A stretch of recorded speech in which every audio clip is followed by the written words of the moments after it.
Good morning मित्रांनो. आज आपल्यासोबत प्रेम जोशी सर आहेत, ज्यांचा कंबाईन 2022 मध्ये रँक 1 आहे STI मध्ये आणि सरांनी सब रजिस्ट्रारमध्ये पण रँक 2 घेतलेला आहे. आणि एवढंच नाही तर बीड जिल्ह्यामध्ये तराटीचा पण स्कोअर चांगला आहे सरांचा आणि PSIला पण सरांचा स्कोअर चांगला आहे. पण सरांनी असं म्हणलेत की मी STIला ऑप्ट आउट केलेलं आहे आणि PSI मी करणार नाही, PSIचा ग्राउंड. त्याच्यामुळे आपल्या 2 जागा वाचलेल्या आहेत मित्रांनो.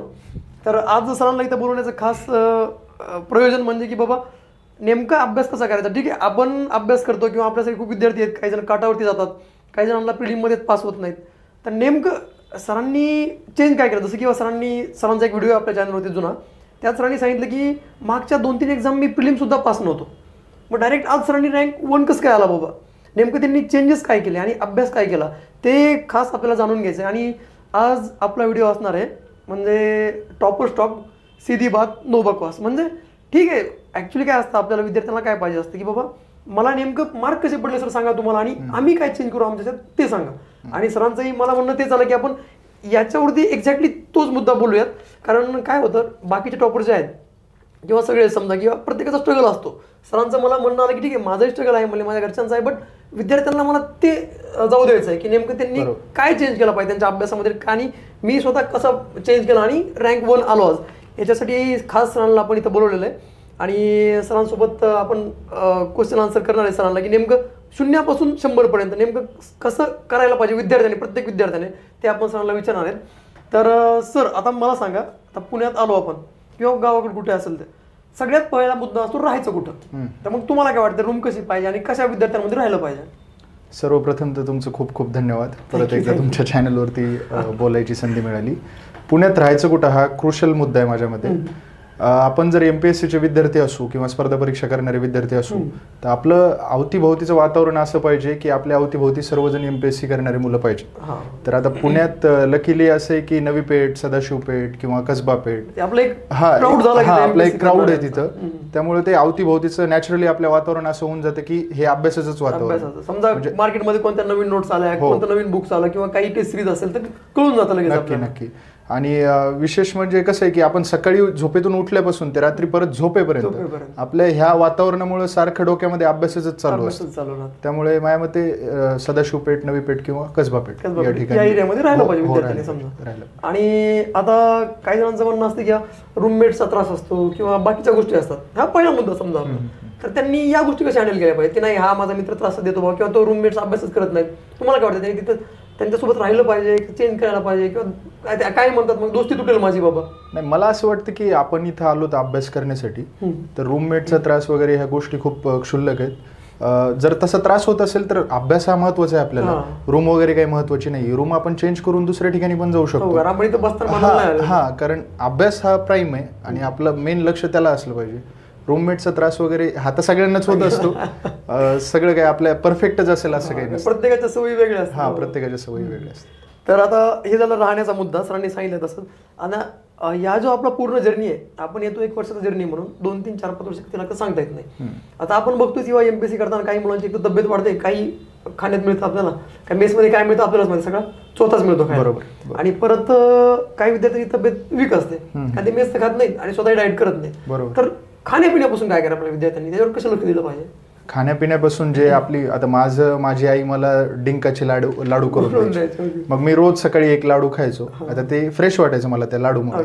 आता खाण्यापिण्याचं ठीक आहे, पण जितकं नॅचरली आणि हेल्दी खाता येईल किंवा एखादा ज्यूस वगैरे घेता आला रोजचा किंवा नारळ पाणी घेता आलं तर ठीक होऊन जातं. कारण जेवणासाठी जर आपण जास्त वेळ देऊ लागलो तर अभ्यासाकडे आपलं दुर्लक्ष होईल, खाणंच जास्त होईल आणि तब्येत वाढतच राहील किंवा म्हणजे मेन आपलं लक्ष अभ्यासापासून विचलित डाएट वरती.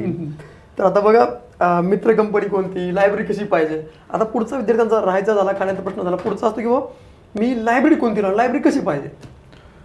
लायब्ररीचं माझ्या मते तुम्ही सर्च करा पुण्याच्या ज्या काही लायब्ररी आहेत जिथं जास्त रिझल्ट आहेत, जिथं जास्त सिरियस मुलं येत आहेत. आता माझी वैयक्तिक लायब्ररी देसाई लायब्ररी होती. तर मला असं पहिल्यांदा वाटलं होतं की इथून रिझल्ट खूप येतात आणि मोठी लायब्ररी असल्यामुळं महाराष्ट्राच्या कानाकोपऱ्यातून मुलं येतात. तर त्यामुळे मी ती जॉईन केली आणि मला ते ठीक आहे तिथं वातावरण सगळं आवडलं डिस्कशनचं वगैरे, एकदम कॉम्पिटिटिव्ह वातावरण आहे बाबा. मग तुम्हाला जर समजा इतर ठिकाणी तसं वाटत असेल तर काही हरकत नाहीये. फक्त एवढंच आहे की सिरियसनेस अभ्यासाचा असला पाहिजे आणि आपल्यासोबतचा जो ग्रुप आहे धिंगाणा मस्ती त्यांनी केलीच पाहिजे, पण अभ्यासावरती जास्त लक्ष आणि डिस्कशन त्याबाबत जास्त असलं पाहिजे. अशी जिथं तुम्हाला वातावरण मिळेल त्या ठिकाणी अभ्यास करू लायब्ररी चूज करा. किंवा नाही माझा एक मित्र या लायब्ररीत जातो, या लायब्ररीची फीसच कमी आहे, ही लायब्ररी जरा डेकोरेशन छान आहे, म्हणजे या गोष्टीचा त्यांनी जास्त नाही भाव केला. आता मला नवीन येणारे जे आहेत त्यांना फक्त एवढं सांगायचं की या सगळ्या गोष्टींमध्ये तुम्ही पडू नका. डेस्कचीच लायब्ररी पाहिजे किंवा ती कंपार्टमेंटच पाहिजे, लाईटच पाहिजे, वैयक्तिक लाईटच पाहिजे किंवा मला मोबाईल चार्जिंगचं सॉकेटच पाहिजे, हे सगळं भ्रम आहे. याचं काही आवश्यकता नाहीये. खरंच आपल्याला एक बेंच आणि खुर्ची जरी दिली आणि त्याच्यावरती जरी अभ्यास, जर आपल्या सिरियसनेस मनातून तितका जर असेल तर दुसऱ्या ह्या सगळ्या गोष्टींची काही गरज नाही. आपल्या एचव्ही लायब्ररीत आहे. मला ठीक आहे, मला तिथं जाणवलं त्यामुळे मी तिथं. मी स्वतः अगोदर दुसऱ्या लायब्ररीत होतो, तर इशू काय होता तिथं माहिती आहे का, अख्ख्या लायब्ररीमध्ये 2-3 मुलं मेसला, म्हणजे मी मेसला असायचो, वाचरात लंगडी काय शहाणी. मग ते असं वाटायचं की मीच खूप पुढे आहे बाबा. पण नंतर जेव्हा मी लायब्ररी चेंज केली, मी सरांच्या लायब्ररीमध्ये गेलो का, कारण इथं कॉम्पिटिशन चांगलं आहे म्हणून बाबा, आणि सरांची माहितीच ओळख झाली. कसं होतं, समोरचा माणूस जसा अभ्यास करतो, जसं आपण बघतो त्यांना फॉलो करतो बरं, किती नाही म्हणलं ना आपण या वातावरणात आपण बघतो की अरे तो मुलगा पुढे चाललाय, कसं चाललाय बाबा, कोणते बुक्स रेफर करतोय, त्यांचं डिस्कशन काय करतात, मग आपणही तसे विचार करायला लागतो. म्हणून मला वाटतं की तुम्ही या गोष्टीचा विचार करा. आणि अजून एक पुढचा मुद्दा सर मला म्हणायचं तुम्हाला, आता हे झालं आपलं लायब्ररीपर्यंत, त्याच्यानंतर क्लास लावायचा नाही लावायचा तर कोणता लावायचा. कारण जे नवीन विद्यार्थी येतात, क्लासची ॲड बघितली, ह्या क्लासची बघितली, त्या क्लासची बघितली, तुम्हाला काय वाटतं याच्यावर? आता तसं माझ्याबद्दल सांगायचं झालं तर मी 2017ला स्पर्धा परीक्षांचा अभ्यास सुरू केला आणि त्यावेळेस भगीरथ अकॅडमीला मी जॉईन झालेलो.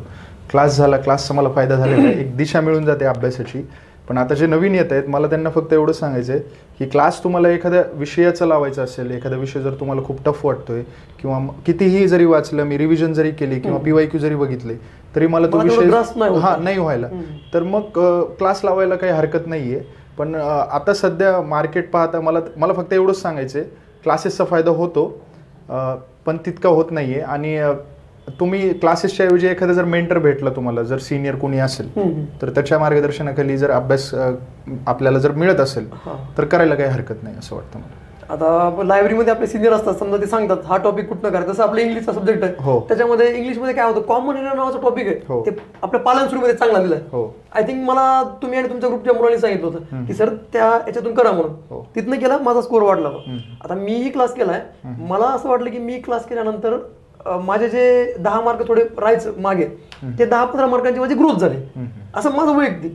तर सरांनी जसं सांगितलं की बाबा एक दिशा मिळते, मला वाटतं काही जणांनी लावलं तर काही जणांना फायदा होतो, काही जणांनी लावून असं वाटतं की माझा टाइम वेस्ट व्हायला. तर एकदा तो तुमचा वैयक्तिक निर्णय आहे. पण मला फक्त एवढं सांगायचं आहे की जर तुम्हाला एखादा विषय जर खूपच अवघड वाटतोय आणि त्या विषयाचं तुम्ही काही जरी केलं किंवा आपल्या सिनियरनं जरी आपल्याला समजावून सांगितलं तर समजतच नाहीये, अशा वेळेस मॅथ रिझनिंग किंवा इंग्लिश पण आहे, इंग्लिश पण आहे, मग क्लास लावायला काहीच हरकत नाहीये. तुम्ही कोणता क्लास लावला सर, इंग्लिशसाठी किंवा मराठीसाठी? इंग्लिशसाठी मी महेश पाटील सरांचा क्लास लावलेला आहे आणि मला त्या क्लासेसचा खूप फायदा झालेला आहे. महेश पाटील सरांच्या बॅचचा खूप फायदा झालेला आहे. अजिबात प्रमोशनसाठी नाही, बोलायचं म्हणून बोलताय. जे खरंय तेच बोलतोय मी. आणि 2000 म्हणजे आता मागच्या मेन्सला पण लावलेला मी 2019-20च्या, आणि नंतर ती प्री मी झालेलो नव्हतो, प्री फेल झालेलो होतो, तर मग नंतर 2022च्या मेन्सला मी परत लावलेला क्लास. म्हणजे इंग्लिशचे नेमके कन्सेप्ट समजून जाते, खरंच कन्सेप्ट समजून जाते. आणि मला त्या क्लासेस महेश पाटील सरांच्या बॅचचा खरंच, म्हणून सरांना पेपर 1ला 90 मार्क आहेत मराठी इंग्लिश. आपण तिकडे येणार आहेत, त्याच्यावर जाऊया आपण. तर क्लासचा विषय झाला. आता काही जणांचा विषय असते की राज्यसेवेचा क्लास लावू, कंबाईनचा क्लास लावू, नेमका कोणता क्लास करू, टार्गेट काय करू बाबा? आता तो तुमचा पॅटर्न सेम झालाय. तो वैयक्तिक निर्णय राहील क्लासेस बाबत, त्यावर जास्त काही मला नाही सांगता यायचं. पण जर तुमचं कोणी मेंटर असेल तर मग त्याच्याशी तुम्ही बोलून चर्चा करून तो निर्णय घेऊ शकता. तर वैयक्तिक म्हणाल तर सरांनी जसं सांगितलं की प्रत्येकानं वैयक्तिक ठरवायचं की मी कंबाईनचा क्लास करू की राज्यसेवेचा करू. राज्य नाही, राज्यसेवे जर कंबाईनचं तुम्हाला करायचं असेल ना तर मग राज्यसेवेचं केलं तरी अल्टिमेटली तुम्हाला कंबाईनचा अभ्यास तुमचा होतोच आहे, कारण सिलेबस सगळं नवीन कंबाईन छोटी राज्यसेवा. हो, छोटी राज्यसेवा, त्यामुळे ते राज्यसेवा केलं तर कंबाईनचा असा पण अभ्यास होतोच. आता आपण सुरुवात करूया प्रिलिम मेन्स असं जाऊया. तर सर काय होतं विद्यार्थ्यांचं, किंवा मी सुरुवातीला जेव्हा मेन्स द्यायचो म्हणजे प्रिलिम द्यायचो, अगोदर माझा स्कोर मी राज्यसेवेत असल्यामुळे मला इकडं कंबाईनमध्ये कमी यायचा. तर सरांचा कंबाईन त्या प्रिलिम मधला स्कोर 73 आहे. तर खास त्यासाठी सरांना आपण बोलून घेतलं की तुमचा जो 73 स्कोर जो आलाय तो नेमका कसा आला तो आम्हाला सांगा. कारण काय होतं माहिती आहे का, हे जे सब्जेक्ट आहेत आपले सगळे, त्या सब्जेक्टचे बुक्स कोणते, मग ते एका तासातलं नियोजन, हे आपण सगळे सरांना विचारणार आहेत. तर मला आता आपण एक सब्जेक्टनं जाऊया सर. तर आता काय झालं, गणिताचा पोर्शन वाढलाय पहिल्यापेक्षा. विद्यार्थ्यांना समजत नाही की पेपरमध्ये 20 गणित आलीत म्हणून, 23 मध्ये 22 ला आपल्याला 15 गणित होते. तर गणितासाठी नेमकं काय, मी गणित सब्जेक्ट पहिल्यांदा का घेतला माहिती आहे का, त्याच्यावरती लोक सिरियस जास्त देत नाहीत, पण तो सब्जेक्ट मार्क देऊन जाणार आहे. तुम्हाला काय वाटतं सर याच्याबद्दल? मला असं वाटतं की अगोदर राज्यसेवेचं बोलायचं झालं तर सायन्स विषयाला वेटेज खूप जास्त होतं राज्यसेवेला, आता पण आहे. तसंच कंबाईनला तसंच झालेलं आहे आता, आणि फक्त विषय बदललेला आहे, मॅथ रिझनिंग आलेलं आहे. कारण 20 ते 22 प्रश्न येणारच आहे तिथून पुढे, प्रिलिमला पण येणार आहेत आणि मेन्सला पण येणारच आहेत. तर मॅथ रिझनिंगचं बोलायचं झालं तर तुमचं जर समजा इंजिनिअरिंग बॅकग्राऊंड असेल किंवा सायन्स बॅकग्राऊंड असेल तर मॅथ रिझनिंग जर तुम्हाला वाटत असेल की माझं आता ठीक आहे, मला येतंय किंवा मी प्रॉब्लेम सॉल्व्ह करू शकतो, तर अशा वेळेस तुम्ही कुठल्याही मार्केटमधलं पुस्तक, आता मी वैयक्तिक सचिन ढवळे सरांचं पुस्तक वापरायचो मॅथ रिझनिंगसाठी. तर त्या पुस्तकामधून मला ते ट्रिक्स किंवा ते क्वेश्चन जे पॅटर्न आहे आयोगाचा ते प्रश्नांचा, तर त्याच प्रश्नांचा सराव जास्त व्हायचा त्या पुस्तकात. हा, एक आयडिया येऊन गेलेली. जर समजा तुमचं खूपच जर वीक असेल तर तुम्हाला विद्यार्थ्यांचं वीक आहे बाबा, ते थोडं भीतात त्या मॅथ रिझनिंगला. हो, तर मग अशा वेळेस तुम्ही पुस्तक प्लस तुम्हाला जर क्लास करावा वाटत असेल तर करा, किंवा युट्यूबला खूप सारे व्हिडिओ अवेलेबल आहेत, मटेरियल आहेत, ऑलरेडी आहेत. तर युट्यूबच्या व्हिडिओमधून पण ते एक पॉईंट, आता समजा पर्सेंटेज विषय आला मॅथ रिझनिंगचा, तर पर्सेंटेजवरतीच 3-4 व्हिडिओ पडलेले आहेत, म्हणजे एकाच चॅनलचे. तर ते त्याच्यावरून तुमचं मॅथ रिझनिंग अजून त्या प्रॅक्टिसमुळे, आणि आपले जे आयोगाचे प्रश्न आहेत मग तीच आपण जर टेक्निक इकडे वापरली आयोगाच्या प्रश्नांना, ट्रिक्स वगैरे, तर तिथं पण फायदा मिळून जातो. हा, मग जर खूपच जर वीक असेल तर क्लास करायला काही हरकत नाही, आणि जर नसेल क्लास करायचा तर युट्यूबवरती व्हिडिओ आहेत, त्याच्यातून फायदा होऊन जातो. आता मी वैयक्तिक अड्डा 24/7 नावाचं चॅनल बँकिंगसाठी मी ते यूज करायचो. ट्रिक्स मिळतात आणि लगेच प्रॉब्लेम सॉल्व्ह होऊन जातो, म्हणजे 10 सेकंदात पर्सेंटेजचा प्रॉब्लेम सॉल्व्ह होऊन जातो. तर विद्यार्थ्यांना मॅथ रिझनिंगचा अभ्यास करायचा आपल्याला, ज्याला खूपच वीक असेल त्याला बॅच लावून टाका, पण मार्क पाहिजेत आपल्याला, मार्क घ्यायचे त्याला, सोडून जमणार नाही. त्याचा पुढचा सब्जेक्ट घेऊ आपण इतिहास. सर इतिहासामध्ये होतं काय, विद्यार्थी म्हणतात आम्ही अभ्यास करून खूप गेलो, मी पुस्तक वाचले, हे वाचलं ते वाचलं, आणि ऐन वेळेला तिथं काहीतरी वेगळेच विचारतात. 10 क्वेश्चन असतील तर 7 सिलेबस मधले 3 आउट ऑफ द सिलेबस किंवा आउट ऑफ द बॉक्स असतात. नेमका इतिहासचा अभ्यास तुम्ही कसा केला?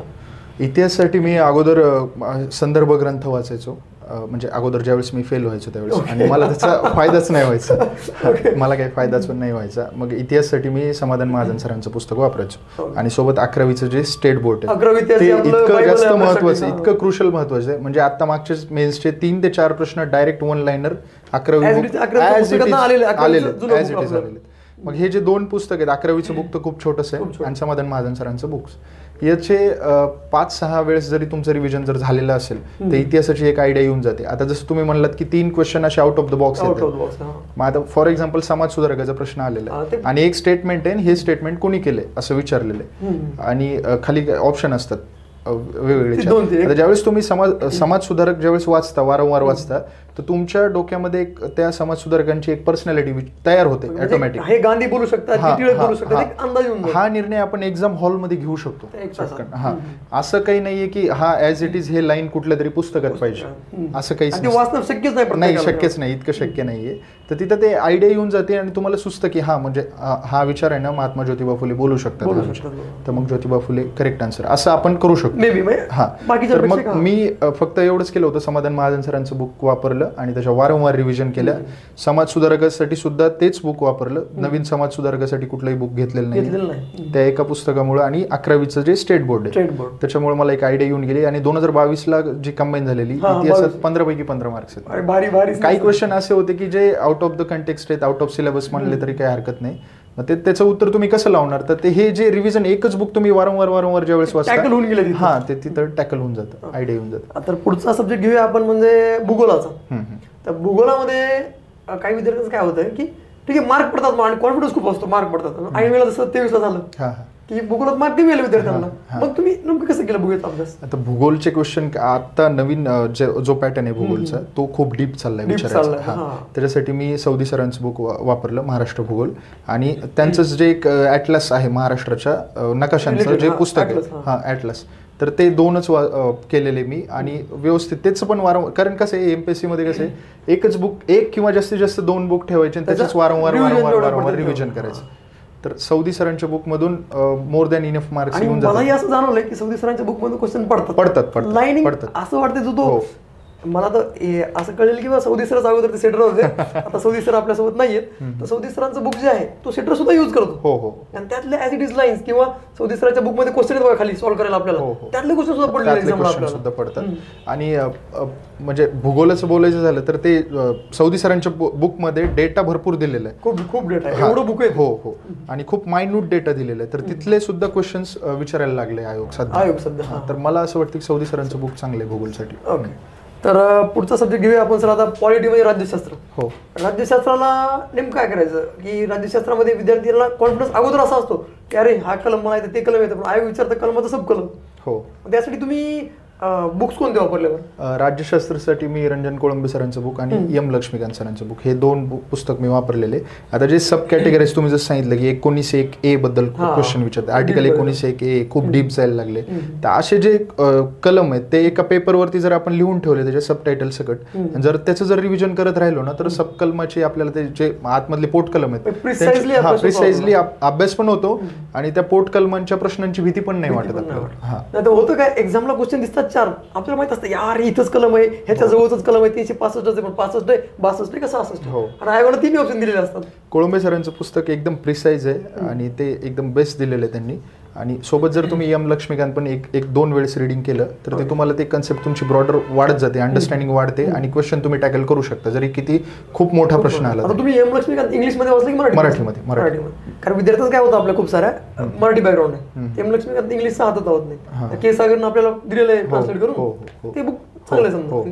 आणि एक कोळंबे सरांचं आणि स्वतःच्या नोट्स समजा, आपण तिकडे येऊयात नोट्स बनवलेत की नाही कशा बनवायच्या त्याच्यावरती. तर पुढचा सब्जेक्ट सर आपला इकॉनॉमिक्स, जो की विद्यार्थ्यांचा अजून एक टफ सब्जेक्ट. इकॉनॉमिक्सचा विद्यार्थी म्हणतात मार्क पडत नाही, आणि काही जणांचं असं म्हणणं मी अभ्यास केला मला मार्क पडले बाबा. इकॉनॉमिक्सला कसं केलं तुम्ही? इकॉनॉमिक्सला कोळंबे सरांचं बुक फर्स्ट ऑफ ऑल, आणि नंतर किरण देसले सरांचं बुक. देसले सरांचं ठोकळा मोठा. आता देसले सरांच्या बुक बद्दल बोलायचं तर त्यामध्ये इतका डेटा दिलेला आहे, म्हणजे त्यांनी खूप बेसिक पासून ते टॉप पर्यंत ते समजावून सांगितलेलं. 10वी-12वीचा जरी मुलगा वाचायला घेतला ना तर त्याला समजायला लागतं की राष्ट्रीय उत्पन्न म्हणजे काय किंवा सार्वजनिक वित्त म्हणजे काय, तर ते टप्प्याटप्प्यात सांगितलेले. पण एक्झामच्या दृष्टिकोनातून जर बोलायचं झालं तर त्यातला काही गाभा आपल्याला खूप महत्वाचा आहे. तर तुम्हाला 1-2दा देसले सरांचं बुक वाचायलाच लागेल आणि त्यानंतर PYQ बघावे लागते. मग त्यानंतर आपल्याला अंडरस्टँडिंग येते की यातला कुठला भाग महत्वाचा आहे आणि कुठला टॉपिक आपल्याला जास्त वाचायचा आहे. तर देसले सरांचं बुक आणि कोळंबे सरांचं. म्हणजे देसले सरांचं बुक वाचायचं, त्यातनं सब्जेक्ट मजबूत करून घ्यायचा, आणि प्रिसाइज साठी आपलं कोळंबे सरांचं. कोळंबे सरांच्या जसं आपण देसले सरांचं बुक वाचलं अख्या टॉपिक मध्ये 4-5 क्वेश्चन येतात, पण कोळंबे सरांच्या एकाच बाजूवर 4 क्वेश्चन असतात. हो असतात नक्की, कारण ते पॉलिटीचं पण आणि इकॉनॉमिक्सचं पण कोळंबे सरांनी ते बुक एकदम प्रिसाइज बनवलेलं आहे आणि तो खूप जास्त महत्वाचा आहे. म्हणजे आता सायन्स टेकचं बुक आहे सरांचं, तर ते वाचताना एका पानाला किमान 5 मिनिट तरी लागतात, एवढी इन्फॉर्मेशन त्यांनी एका पेज वरती दिलेली, त्यामुळे ते त्यांनी एकदम प्रिसाइज आणि व्यवस्थित बनवलं. कधी कधी असं नाही का ते एकाच पानावर जास्त डाटा असल्यामुळे धोका, आपण ते सोडून पुढे पटकन जातो? नाही, मला तसं नाही वाटत बरं, कारण रिव्हिजन आपण पॉइंट्स जर लक्षात आले ना कुठल्याही पुस्तकातले, तर कुठला भाग सोडायचा आणि कुठल्या भागावर जास्त लक्ष द्यायचं हे ऑटोमॅटिक लक्षात PYQ करत. आणि देसले सरांच्या बुक मध्ये ते स्कॅन कोड दिले, तिथं स्कॅन केलं की आपल्याला क्वेश्चनची लिस्ट येऊन जाते PYQ ची सगळे. हो. आणि याच्यानंतर सर सायन्स अँड टेक. आता सायन्स अँड टेक साठी नेमकं तुम्ही काय केलं आणि अप्रोच कसा? सायन्समध्ये काही टॉपिक चांगले असतात, काही टॉपिक आयोग काही विचारतात. म्हणजे ह्या सगळ्या जे विषय आहेत आपले सब्जेक्टचे, राज्यसेवेचे आणि कंबाईनचे, मला वैयक्तिक सायन्स या विषयाची भीती आहे. सायन्स बॅकग्राऊंड असताना सुद्धा, कारण ते क्वेश्चन्स असे फ्रेम होत आहेत सध्या की म्हणजे एखादा MBBS डॉक्टर जरी असला तरी काही क्वेश्चन त्यांना सुद्धा त्याचे उत्तर नाही देत. Pituitary Gland. त्यामुळे सायन्स म्हणजे माझा अप्रोच असा आहे की तुम्ही इनपुट किती जरी दिलं तरी आउटपुट तुम्हाला तितकंच भेटेल याची शाश्वतता शाश्वती नाही. नाही. त्यामुळे मी सायन्ससाठी खूप जास्त विचार करून स्टेट बोर्ड आणि भस्के सरांचं बुक हे दोनच, हा भस्के सरांचं बुक आणि स्टेट बोर्ड 8वी 9वी 10वी 11वी. आणि तुमचं याच्यात सफिशियंट झालं तर ठीक आहे, तुम्ही भस्के सरांचं बुक वाचलं त्यामध्ये पण डीप डाटा दिलाय. हो, याच्यामध्ये तुम्हाला तुमच्या बॅकग्राऊंडचा फायदा झाला का? जसं आपण सीईटीला केमिस्ट्रीचा अभ्यास चांगला करतो, फिजिक्सचा अभ्यास चांगला करतो, आपले कन्सेप्ट तेव्हापासून क्लिअर असतात, त्याचा आत्ताच्या सायन्समध्ये फायदा झालाच की तुम्हाला? हा थोडाफार होतो फायदा, पण आता सध्या क्वेश्चन इतक्या डीप आहेत ना की म्हणजे लक्षातच येत नाही ते प्रश्नांचे उत्तर. बायोलॉजी काही क्वेश्चन असतात, काही वर्गीकरणाचे क्वेश्चन आहेत, आपण वर्गीकरण सगळं पाठ करतो, ते मध्येच काही दुसरं विचार. हा त्यामुळे तितकं तुम्ही जितकं इनपुट देता तितकं आउटपुट भेटेल असं काही नाही सायन्समध्ये. किंवा सायन्समध्ये काही गणित आलेत आजकाल, फिजिक्सचे असतील, केमिस्ट्रीचे असतील. त्यामुळे ते स्टेट बोर्ड आणि भस्के सरांचं बुक हे मला वाटतं की सफिशियंट आहे सायन्ससाठी. आणि मी भस्के सरांचाच वापरतो, मला सायन्स चांगलं जातं, म्हणजे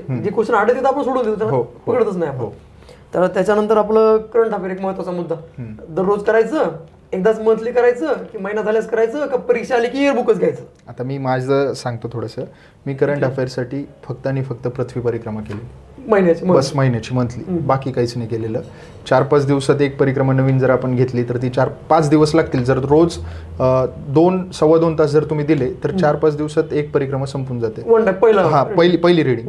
आणि ज्यावेळेस तुम्ही रिव्हिजनला घेता तर 2 ते 3 दिवसात रिवाईज होऊन जाते तेवढ्याच वेळामध्ये.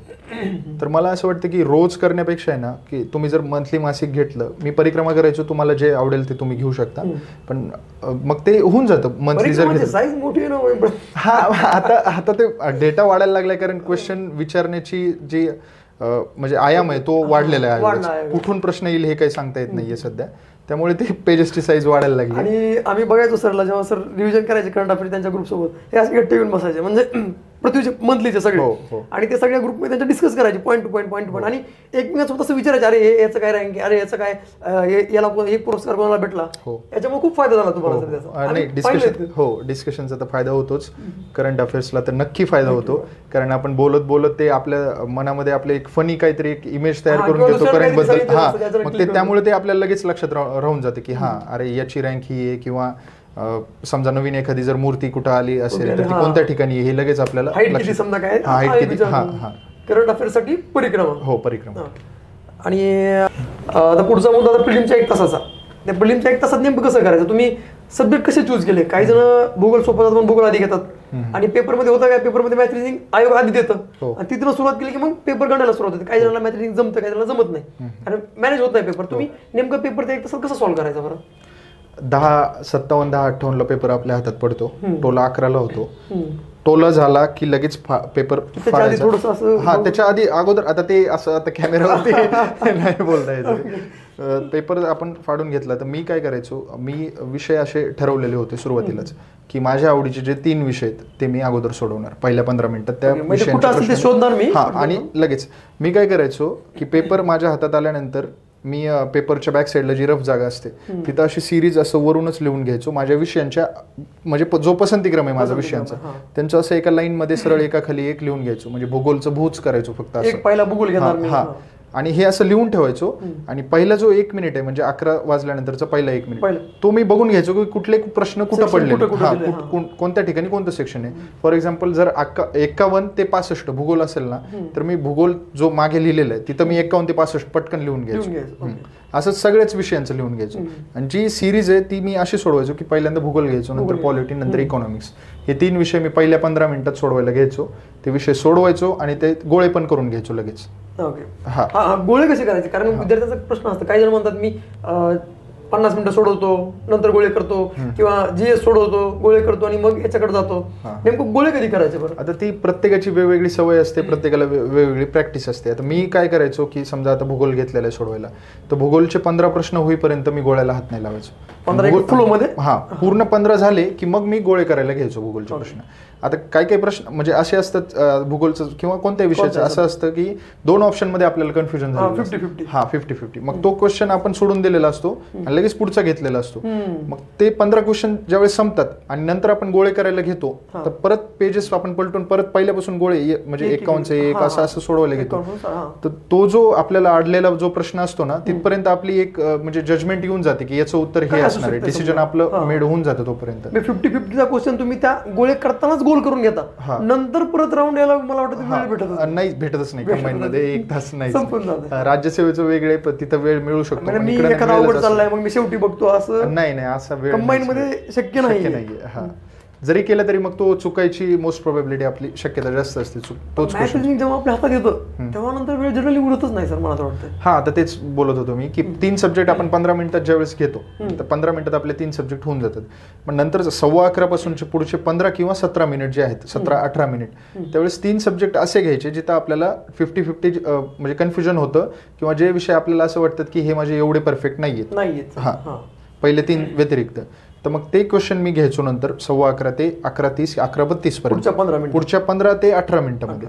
मग तेच परत तेच करायचो की गोळे करून घ्यायचो पटकन म्हणजे झाल्यानंतर ते सॉल्व्ह झाल्यानंतर आणि कम्प्लीट 11:32 किंवा मॅक्झिमम 11:35 ला मी मॅथ रिझनिंग घ्यायचो. त्याच्या आधी जीएस संपलंच पाहिजे. तुम्हाला तुमची स्पीड असलीच पाहिजे आणि तुमची ॲक्युरेसी असलीच पाहिजे.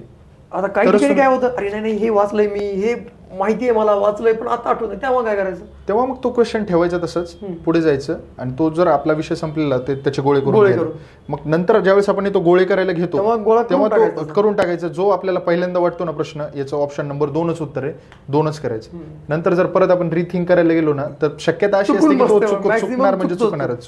फर्स्ट इन्स्टन्सला जे वाटतं ते टिक करून हा बस. कारण आपण अभ्यास हा 1 वर्ष केलेला असतो 1-1.5 वर्ष आपल्या मेंदूमध्ये तयार झालेलं असतं सगळं. हा असतंच ते. त्यामुळे ते कळून जातं की आपला जे फर्स्ट इन्स्टिंक्ट जसं तुम्ही म्हणलं जातं तेच करेक्ट असतं. त्यामुळे पहिल्यांदा जे वाटतं ना त्याला स्टिक करून.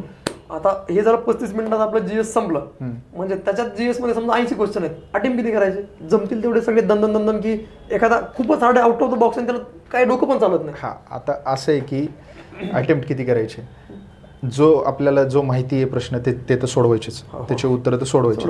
जिथं 2 ऑप्शन मध्ये कन्फ्युज होत आहे ना तर तिथं 50-50 पॉसिबिलिटी असते की तुमचं एक तर 50% बरोबर येऊ शकतं किंवा चुकू शकतो. तो क्वेश्चन तुम्ही सोडवायलाच पाहिजे माझ्या मते. 50-50 घ्यायचंच सोडवायलाच पाहिजे. फक्त एक ऑप्शन कडतं बाकीचे 3 राहतात म्हणजे मग ते तो तिथं रिस्क येऊन जाते. मग तिथं जर तुम्ही पीवायक्यूचा अभ्यास केलेला असेल आणि जर तुम्हाला इन्स्टिंक्ट येत असेल की पीवायक्यूच्या अभ्यासावरून ह्या प्रश्नाचं स्ट्रक्चर असेल आणि इथं मला असं वाटतं की याचं उत्तर ऑप्शन नंबर 1, 2, 3 पैकी 3च ऑप्शन उत्तर आहे तर अशा वेळेस 3 विचार करायचा. कधी क्वेश्चन पण सांगतो आपल्याला की माझं उत्तर काय फॉर्मॅट असतो. मग तो क्वेश्चन कधी सांगतो माहितीये का? ज्यावेळेस तुम्ही पीवायक्यू व्यवस्थित अनालिसिस करता त्यावेळेस तो क्वेश्चन सांगतो की माझं उत्तर हे नाहीये हे असू शकतं. आता मॅथ रिझनिंग कडे येऊ आपण. आता 35 मिनिटात सगळं सोडून झालेले, तुम्ही 25 मिनिटं ठेवलेले. 25 मिनिटं ठेवायचेच का बाबा? कारण 20 क्वेश्चन आहेत, किती ठेवायचे? ठेवावेच लागणार आहेत. म्हणजे 27 मिनिट मी म्हणतो तुम्हाला ठेवावेच लागणार. हो.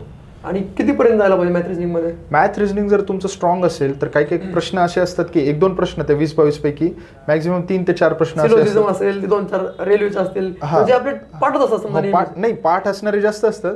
3-4 प्रश्न असे असतात ते मुद्दामून दिलेले असतात, ट्रिकी क्वेश्चन असतात, अडून जावं म्हणून. मग ते क्वेश्चन तुम्हाला ओळखता आले पाहिजेत. आता खूप मोठं पझल आहे, पझल आहे खूप मोठं. हा मग त्या क्वेश्चनला नंतर सोडवायला घ्यायचं. अगोदर जे सोपे प्रश्न आहेत ना, म्हणजे तुम्ही जसं म्हणला दिशादर्शनचा डायरेक्शनचा प्रश्न आहे तर तो अगोदर घ्यायचा, किंवा टाइम डिस्टन्सचा प्रश्न आहे ते फॉर्म्युला बेस्ड प्रश्न ते होऊन जातो. पर्सेंटेज ते हे अगोदर घ्यायचे, वयवारी वगैरे सरासरी हे प्रश्न अगोदर घ्यायचे सोडवायला. जे पझल आणि रिझनिंगचे प्रश्न ते थोडं त्याला नंतर वेळ द्यायचा. आणि समजा काही क्वेश्चन असतात, हा खरे बोलला तो खोटे बोलला, त्याची प्रॅक्टिस मार्क देतात आपल्याला. तो पण लगेच सोडून घ्यायचं. जर तुम्हाला ते सोपे वाटत असेल ना, आता ते मला ते क्वेश्चन वाचल्यावरूनच मला उत्तर समजायचं याचं उत्तर काय आहे. म्हणजे पेन उचलायची गरज नाही पडायची, कारण तेवढी प्रॅक्टिस झालेली होती त्या प्रश्नांची. हा टॉपिक धरून तुम्ही त्या क्वेश्चनचे व्हिडिओ आणि सर्व प्रश्न पीवायक्यू आयोगाचे, त्याच्यामध्ये त्या सब्जेक्टवरच्या टॉपिकवरती कमांड आलेली. तर असं करून समजा आपले आता 100 क्वेश्चन झाले, तर शेवटी काही क्वेश्चन राहिलेले असतात. किंवा काही जणांचं काय होतं की बाबा अरे घंटी वाजली, मॅडम यायला लागली तिकडनं, माझा 3ऱ्या रोला नंबर आहे आणि 4-5 सॉल्व्ह करायचे, तेव्हा काय करायचं? मॅथचे किंवा एखादा सब्जेक्ट राहिला, असा गट्टा राहिला, 4-5 क्वेश्चनचा गट्टा सॉल्व्ह करायचा राहिला, आता हे खूप म्हणजे चांगला प्रश्न आहे. काही काही मुलं असं करतात की सरळ 2ची सिरीज धरून म्हणजे 2ची तीनची सिरीज धरून हे काही जणांनाच भेटतात. पण मला वाटतं हे रिस्की काम आहे, कारण निगेटिव्ह मार्किंग असल्यामुळे ना तुमचे जे बरोबरचे प्रश्न आहेत ते सुद्धा तुम्ही घालून बसता. तर जर तुमचा 4-5 प्रश्न असे आहेत की तिथं आपलं तो डोकंच नाही लागत, तर ते सोडून दिलेले माझ्यामध्ये चांगलं आहे. जसं बाउन्सर येतो तर डक व्हायला काही हरकत नाही, तसं ते सोडून द्यायला पाहिजे. आणि अबाउट 93 हा मला वाटतं अटेम्प्ट चांगला आहे. अबाउट 93 हा अबाउट 90 90 प्लस तर पाहिजेच. 90 प्लस तर पाहिजेच ना, कारण आता कट ऑफ किती होत आहेत, 50च्या तर पुढे चाललाच आहे. कट ऑफ PSI जातोय. हा, त्यामुळे तुम्हाला 90 प्लस तर अटेम्प्ट पाहिजे वगैरे पाहिजे म्हणलं तर तुमचा 70च्या वर स्कोअर पाहिजे. 70च्या वर स्कोअर कधी येणार, जर तुमच्या 80च्या वर ऍटलीस्ट 75च्या वर बरोबर पाहिजे. आता कंबाईन 2022चा माझा एक्झॅक्ट अटेम्प्ट 94 होता. 94 मी ते सोडवलेलंच तेवढा, कारण पुढचे जे 6 प्रश्न असे होते ना जिथं माझं लॉजिक काम करत नव्हतं, जे प्रश्न असे होते की जे मी कधी वाचले ते नव्हते, थांबून अर्थही नव्हता. अर्थही नव्हता, मग ते असे प्रश्न सोडवायचेच कशाला. उद्या निगेटिव्ह मध्ये जाईल, मग जाणारच ते. माझी 0.5 SR गेली, माझी मग STI गेली, मग मी फक्त PSR बसलो. असं नको असं नको. तर आता हे झालं फिल्मचं सगळं. आता आपण याच्यानंतर मेन्सच्या मुद्द्याकडे जाऊया. सरांना मेन्सचा विचारूया, हे आपण पार्ट 2 मध्ये घेऊया. तर आपण पहिल्या व्हिडिओमध्ये बघितलेलं आहे की फिल्मसाठी सरांनी एवढा स्कोर कसा आणला, त्याची स्ट्रॅटेजी सगळी समजून घेतलेली आहे आपण. बुक्स वगैरे कोणते वापरले, काय वापरले. तर तुम्हाला सांगतो मित्रांनो, मेन्समध्ये कंबाईनचे आपल्याला 2 सब्जेक्ट आहेत, 2 पेपर आहेत. मराठी इंग्लिशचा पहिला पेपर आणि दुसरा पेपर GSचा मॅथ रिजनिंगचा. तर सरांना ना त्या पेपरमध्ये 2023ला 90 प्लस मार्क आहेत. पहिल्या की नाही अजून की आली नाही म्हणून सर मला बोलू देत नाहीत त्याच्यावर. आणि 22मध्ये सर तुमचा रॉ स्कोर किती 22मध्ये आता फायनल की नुसार 79.5 म्हणजे प्रिसाइज 80 पकडून 80 आणि तिकडे 90 प्लस. तर खूप जणांनी मला विचारलेलं की पर्सनली सरांना विचार बाबा की पेपर 1 मध्ये एवढे मार्क कसे आणले मराठी इंग्लिशमध्ये, कारण 22मध्ये आय थिंक 50-30 आणि 20 मार्काला करंट आणि कायदे हे होतं IT वगैरे. आणि 23ला 50-50 मार्काला झालेलं आहे. आणि तुम्ही इंग्लिशचा चांगला अभ्यास केला मराठीचा, म्हणून तुम्ही डायरेक्ट 90 प्लस गेले. तर पेपर 1चं आणि पेपर 2चं, कारण कंबाईन मध्ये जर पोस्ट घ्यायची असेल तुम्हाला तर पेपर 1 शिवाय पर्याय नाही. अजिबातच पेपर 1 आणि मार्क्स देणार पण आहे, मार्क देणार आहे. आणि पेपर 2 मध्ये नाही सांगताय. समजा म्हणजे ऍव्हरेज सगळ्यांना पडतात, काही जणांना कधी कधी ऐन वेळेला एखादा सब्जेक्ट मागे पुढे होऊन जातो. तर पहिल्यांदा आपण सुरुवात करू की सर तुम्ही फिल्म्समध्ये एवढा चांगला स्कोर जसा घेतलाय, आणि त्याच्यानंतर आता तर काय पॅटर्न सेमच झालाय. तुमच्या वेळी काय होतं माझे STI SR वगैरे वेगवेगळं होतं, STI PSI. तर तुम्ही फिल्मचा रिझल्ट लागला. आता मला आता याच्यावर क्वेश्चन विचारायचा, फिल्मचा रिझल्ट लागल्यानंतर कधी ठरवायचं, किंवा फिल्ममध्ये आन्सर की येऊन जाते 2 दिवसात, तेव्हा कळतं आपल्याला मी इन असेल, आउट असेल, काठावर असेल. तर अभ्यास चालू करायचा, काय करायचं की ते सांगा एकदा. प्रिलिम्स ज्यावेळेस झालेली होती 8 ऑक्टोबरला आणि आन्सर की येईपर्यंत मी अभ्यास थोडासा थांबवलेला, घरी वगैरे जाऊन आलेलो 2-3 दिवस. आन्सर की आल्यानंतर मी पेपर घेतला आणि चेक केला, 73 मार्क्स. म्हणलं ओके डन, आता आपण बसतो, आता सगळ्याच विषयाला बसतो. त्यानंतर मी लगेच मेन्सचा अभ्यास सुरू केलेला, कारण मला दुसरी एक्झाम कोणतरी टार्गेट नव्हतं. मला फक्त आणि फक्त म्हणजे काढायचीच होती पोस्ट या कंबाईनमधून, काढायचीच होती. तर आता पेपर 1चं जर बोलायचं झालेलं, पेपर 1 साठी मी मराठीसाठी मोरा वाळंबे सरांचं मराठी व्याकरणाचं पुस्तक आणि नंबर 2 जे PYQ आहेत आयोगाचे, हे खूपच जास्त महत्वाचं. रिपीट पडतात आणि त्यात जे 4 ऑप्शन असतात ना मराठी इंग्लिशचं जर बोलायचं झालं, समजा वोकॅब आलेली, इडियम आलेली, इडियमचे 4 ऑप्शन आहेत आणि त्याचं काहीतरी विचारलेलं आहे आणि एक उत्तर बरोबर ऑप्शन आहे ऑप्शन नंबर 4. तर दुसरी जी इडियम असेल त्याच्यावरती मोस्ट प्रोबॅबिलिटी अशी असते की त्याच्यावरती प्रश्न येणार, कोणत्या ना कोणत्या एक्झाम मध्ये क्वेश्चन पडणारच. त्याच्यामुळे ते जे PYQचे जे इडियम आहेत, वोकॅब आहेत, त्याचं खूपच जास्त गरजेचं सगळ्या 4 ऑप्शनचं अनालिसिस. तर मराठीसाठी मोरा वाळंबे सरांचं बुक आणि मी वैयक्तिक लोकसेवा पब्लिकेशनचं जे PYQ मराठीचं अप्पा हातनुरे सरांचं, तर ते केलेलं PYQचा ठोकळा. त्यात सगळं दिलं त्यांनी ते, कारण ज्यावेळेस आपण क्वेश्चन वाचतो तर खाली अनालिसिस दिलेले त्यांनी, तर ते वाचून आपल्याला डबल रिकॉल होऊन जातं. तर मी या 2च गोष्टी मराठीसाठी केल्या. हो. आणि इंग्लिशचं बोलायचं झालं तर मी जसं की अगोदर सांगितलं पहिल्या भागात महेश पाटील सरांची बॅच लावलेली, आणि ते बॅच करताना मी जे सरांनी शिकवलेलं होतं ते मी स्वतः माझ्या हातानं नोट्स बनवलेल्या. ओके. त्या मार्केटमध्ये भेटतात त्या नाही घेतल्या मी, झेरॉक्सच्या नाही घेतलेल्या, तेवढं भेटतं. हा, मी माझ्या स्वतःच्या बनवलेल्या 3 पेन वेगवेगळे वापरून, लाल, हिरवा, निळा असं पेन वापरून व्यवस्थित नोट्स बनवलेल्या त्यामुळे त्या नोट्स लेक्चर्स आणि PYQ. आणि जे अजून एक बोलायचं, मी मार्केटिंग अजिबात करत नाही, ते झिरो एररचं जे बुक आहे ना सरांचं, ते मला वाटतं की इंग्लिशसाठी खूपच छान बुक आहे, ते मार्क मिळवून देणारं बुक आहे. कारण PYQचं त्यांनी पाठीमागे खूप अनालिसिस दिलेलं आहे आणि जे वोकॅब आहेत ते चारही ऑप्शनच्या वोकॅब त्यांनी एक्सप्लेन करून सांगितलेलं आहे की याचं वोकॅबचा अर्थ काय आहे वगैरे. तर दोन्ही इंग्लिशचे प्रश्न पण होतात आणि तुमचं आणि वोकॅबचं पण होऊन जातं इंग्लिशमध्ये. तिथं मराठी आणि इंग्लिशसाठी एवढंच केलेलं होतं. आणि मोरा वाळंबे सरांच्या मी म्हणजे ह्या दरम्यान 1 वर्षाचा पिरियड लागला मेन्स होण्यासाठी. तर जवळपास 12च्या पुढेच रिव्हिजन झाले असतील मोरा वाळंबेचे बुक. शेवटचं नाही वाचत, जे व्याकरणाचा भाग आहे ना तेवढ्यात त्याच्या 12-13 रिव्हिजन, त्याच्या पुढे जास्त झालेले असतील, पण किमान 12-13 रिव्हिजन तरी झाले असतील. म्हणजे आपल्याला प्रिसाइजली पाठ की हे शब्द किती आहेत किंवा व्याकरणातल्या म्हणी किती आहेत, समानाधिकरण म्हणजे काय, जसं पेपरला क्वेश्चन आला होता, एक्झॅक्ट प्रिसाइज आपली लाईन टू लाईन मोरा वाळंबे सरांच्या पुस्तकातली आहे. आणि जसं मगाशी म्हणलं आपण भूगोलासाठी आयोग जसं काय सौदी फॉलो करतं का, हो मराठी. आता तुम्हीच बघा, काही क्वेश्चन असतात आता आयोगाचे ऍज इट इज लाईन, आणि जे आता म्हणजे खूप असं कोपऱ्यातला शब्द आहे मोरा वाळंबे सरांचा, तो शब्द नाही विचारत, पण तो शब्द आयोग तिथून उचलता आणि विचारते की याचा अर्थ सांगा, किंवा समानाधिकरण जसं तुम्ही विचारलं तसं विचारतं आयोग. समानाधिकरण लक्षात राहिलं, मग चुकलं होतं. मी बोलणार पुस्तकात वाचलं यार, एक्झाम मध्ये का चुकलं, त्यासाठी रिव्हिजन कामाची एक लाईन टू लाईन. नाही, ते पुस्तक मला वाटतं की खरंच खूप चांगलं आहे मराठी व्याकरणासाठी. पर्याय नाही दुसरा. हा पर्याय वापरा, नंतर दुसरं काय वापरायचं ते नंतर तुम्ही वापरू शकता ते पुस्तक. आणि तुम्हाला अजून इतर पुस्तक वाचायचे असतील तर ते. आणि PYQ ला होकॅब. आता ठीक आहे, अजून महत्वाचा मुद्दा होकॅबचा येऊ आपण होकॅबकडे. तुमचं ठीक आहे, तुमची एकदम मेन्स देऊन झाली होती, माझ्यासारख्या विद्यार्थ्यांची मेन्स 2 देऊन झालेली, मराठी इंग्लिशचा गंध आहे. आता जो नवीन मुलगा येईल त्यांना कशी टक्कर द्यायची तुम्हाला? आता ते फिल्म करायची, मराठी इंग्लिश करायचं की काय करायचं?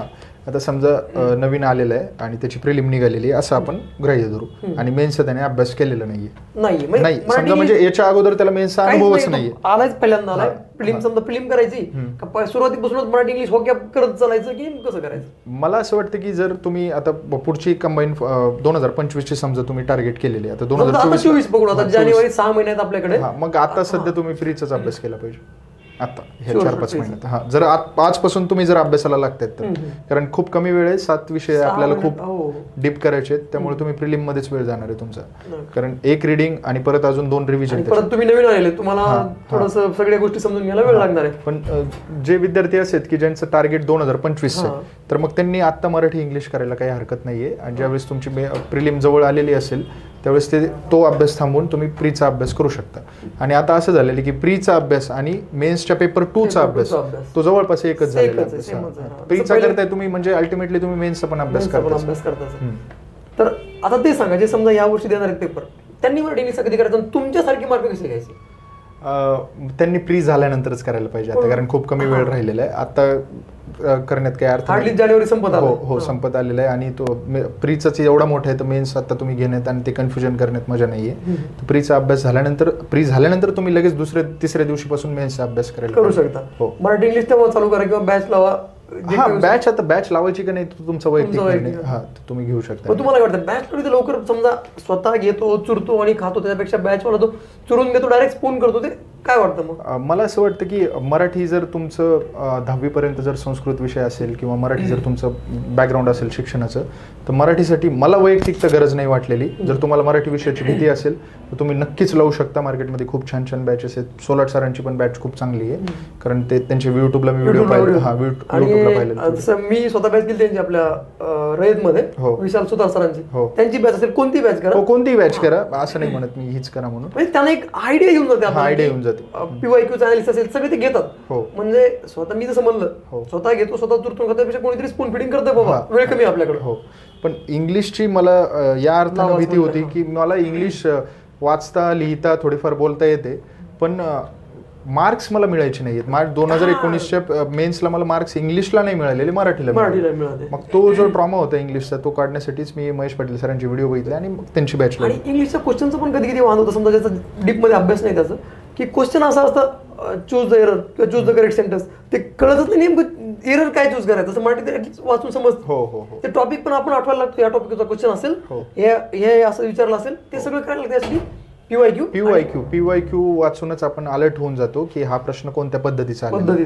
हा, जर तुम्हाला एरर विचारलेला आहे ना, तर तुम्ही लाईन वाचूनच तुमच्या लक्षात येतं की अरे हा आर्टिकल वरचा एरर आहे, किंवा हा सेंटेन्स स्ट्रक्चर वरचा एरर आहे, किंवा हा सब्जेक्ट वर्ड ऑब्जेक्ट वरचा एरर आहे. तर ते आयडिया येऊन जाते PYQ. तर आता क्लासचं म्हणतोय आपण, 1-2 मिनिट आपलं काही संबंध नाही प्रमोशन करायचं, पण जसं आपण म्हणलं की क्लास लावला तर पटकन होऊन जातं. जसं क्लासमध्ये काही गोष्टी आपल्याला तुम्हाला पेपरमध्ये आठवतो, अरे सरांनी घेतलं होतं, हो असं होऊन जातं. होतं असं नक्की होतं. 2-3 क्वेश्चन ऍटलीस्ट झाला तर फायदा झाला ना. हा, मग लावायला पाहिजे. जर तुम्हाला जर मार्क्स मिळत नसतील ना, तर खरंच लावायला पाहिजे क्लास. ऍटलीस्ट मग कारण पेपर 1 असा आहे मेन्सचा की इथं तुम्ही मार्क्स मिळवू शकता, आणि इथं तुमचा कॉम्पिटिटर इथं मार्क्स मिळवणारच आहे. तुम्हाला पुढे राहावंच लागणार आहे पेपर 1 मध्ये. आता ह्या अभ्यासामुळे ह्या 1 वर्षाचं असं झालेलं होतं की 1 ऑक्टोबरला कंबाईन 22ची पेपर 1 झालेला, आणि माझा पुढचा ऑक्टोबरचा अख्खा महिना मेन्स मध्येच गेलेला 22च्या पूर्ण कंटिन्यू. हा, तर मी त्या मेन्सचा म्हणजे STI सब रजिस्ट्रार PSIचा पण अभ्यास केलेला, आणि ASOचा पण थोडाफार अभ्यास केलेला. तर त्याचाच अभ्यास करत राहिलेलो. आणि कंबाईन 23ची मेन्स 5 नोव्हेंबरला आपल्याकडे फक्त 5 दिवस होते. 5च दिवस होते. तर मग मी ते 5 दिवसातच फक्त एकदा मराठीचं रिव्हिजन केलेलं होतं. हा, तर म्हणजे आता मार्क्स अजून मी ते डिस्क्लोज नाही करत सेकंड KE पर्यंत. तर मग 90 जवळपास मार्क आहेत. 90च्या जवळपास मार्क्स आहेत त्या पेपरमध्ये. मधला 1 महिना माझा गॅप होता पूर्ण. हा, तर हे सगळं झालेलं हे एका वर्षाच्या वारंवार रिव्हिजन आणि PYQ समजून घेतल्यामुळे मराठी आणि इंग्लिश. आणि ऑन द स्पॉट समजा तिथं 5 दिवसात आपण रिव्हिजन जरी करून गेलो तरी मार्क मिळून गेले तुम्हाला. 22 मध्ये जरी पोस्ट तुम्ही रँक 1 असाल तरी मार्क तुम्हाला जास्त 23 मध्ये मिळालेले. तर आता हे झालं पेपर 1चं. पेपर मध्ये परत एक इश्यू असतो आपला ग्रामर झाला. होकॅप कुठं करायचं, मराठीचं आणि इंग्लिशचं. कारण होकॅपला क्वेश्चन 15 ते 16 क्वेश्चन आहेत दोन्हीकडे, 16 32 वाले. मराठीचा जो शब्दसंग्रह आहे त्यासाठी मी मोरावळंबे सरांचं केलेलं, पण सगळ्यात अगोदर मी PYQ पाहिलेले आयोगाचे. PYQचे जे प्रश्न आहेत शब्दसंग्रह पुस्तकात आहेत, हा ते आहेत, आणि ते मी डीप केलेले अगोदर. प्रत्येक शब्द व्यवस्थित समजून घेतलेला, सगळं व्यवस्थित. आणि ते जे आपलं शुद्ध लेखन आहे, शुद्ध शब्द, ते पण मी ते अगोदर PYQ केलेले. मग मोरावळंबे सरांचं ते पिवळ्या कलरचं बुक आहे शब्दसंग्रहाचं, सोबत मिळतं ते केलेलं. आणि इंग्लिशसाठी पण तेच, फक्त आणि फक्त PYQ अगोदर व्यवस्थित केलेले. आणि PYQ मॅक्सिमम पडतात, खूपच तेच पडत राहतात. एखाद दुसराच प्रश्न असा असतो की जो PYQ मधला नसतो आणि वेगळा आलेला असतो. 22-23 एक्झाम दिली त्यातले सगळे सेम होते. 2 प्रश्न फक्त असे होते, पण ते टॅकल केव्हा होतात, ज्यावेळेस तुम्ही PYQ व्यवस्थित करता आयडिया येऊन जाते. हा, आणि बाकी PYQ जर तुमचे व्यवस्थित झालेले असेल तर मार्केटमधलं तुम्ही कोणतंही पुस्तक घेऊ शकता. तर नंतर हेच नाही तुम्ही मेन्सला एक वेळ कमी, त्यात परत दुसरी पुस्तक घेऊन टाकलं एवढे मोठे. तर आता हे झालं आपलं मेन्सचं नियोजन सर. तर मला काय म्हणायचं, आता आपण सब्जेक्टचं पेपर 1चं बघितलं, पेपर 2 कडे जाऊया. पेपर 2 मध्ये आपल्याला खूप सारे सब्जेक्ट येतात. त्याचा कसा अभ्यास केला तुम्ही? समजा प्रिलिम मध्ये आणि मेन्स मध्ये सब्जेक्ट सेम आहेत, त्यांचा अभ्यास PYQ मधून अनालिसिस मध्ये केला तुम्ही. तर जे नवीन सब्जेक्ट आहेत समजा आता, तुम्ही एकदा सांगा मग कसं केलं पेपर 2 टॅकल? नवीन सब्जेक्ट सायन्स टेक एक आलेला आहे आणि पर्यावरण एक आलेलं आहे नवीन मेन्सला. पण आता जो प्रीचा जो अगोदरचा जो केलेला आहे आपण अभ्यास, प्रीचा अभ्यास असं केला पाहिजे की मेन्सला परत आपल्याला लोड नाही आला पेपर 2चा. इतका प्रीलाच जोर लावला पाहिजे, तरच तुम्हाला पेपर 2चा बाकीच्या सब्जेक्टचं टेन्शन नाही राहिले. विषय हे 2 सायन्स टेक IT ते 2 कायदे एक्सेप्ट सेक्शन RTI आणि RTS. हो, ते होऊन जातं. ते एका पेज वरती जरी तुम्ही लिहून घेतलं ना सगळे कलम आणि त्याचं टायटल आणि मधल्या तरतुदी 2-2, 3-3 ओळीमध्ये, तरी ते कायदा होऊन जातो. 2 ते 3 पेजेस होऊन जातात, तिथून मिळून जातात. आता राहतो प्रश्न टेक्नॉलॉजीचा, IT टेक्नॉलॉजी. हा, तर ते त्याला आउटपुट नाहीये तिथं. तुम्ही ते सायन्सशी रिलेटेड असल्यामुळं त्याला तुम्ही इनपुट तुम्हाला जर द्यायचंच असेल तर आपलं जे स्टेट बोर्डचे बुक्स आहेत त्याच्यामध्ये कुठं माहित कळत. हा, NCERT मध्ये ते नाही का डू यू नो वगैरे बॉक्स असतात, ते तिथून प्रश्न येतात बरेच काही. तर त्याला मार्केटमध्ये एक नवीन पुस्तक आलं होतं, रयतचे सर आहेत, केदार बरोळे म्हणून. तुम्ही पाहिलं? हो, कम्प्युटरचं ते प्रिसाइज दिले बघा त्यांनी दिलेले. आणि मी ते PDF पण त्यांनी टाकली होती आपल्याला टेलिग्राम चॅनल. हो, टेलिग्राम चॅनल. म्हणजे 5 पैकी 2-3 क्वेश्चन त्यातनं वाटले पडतात.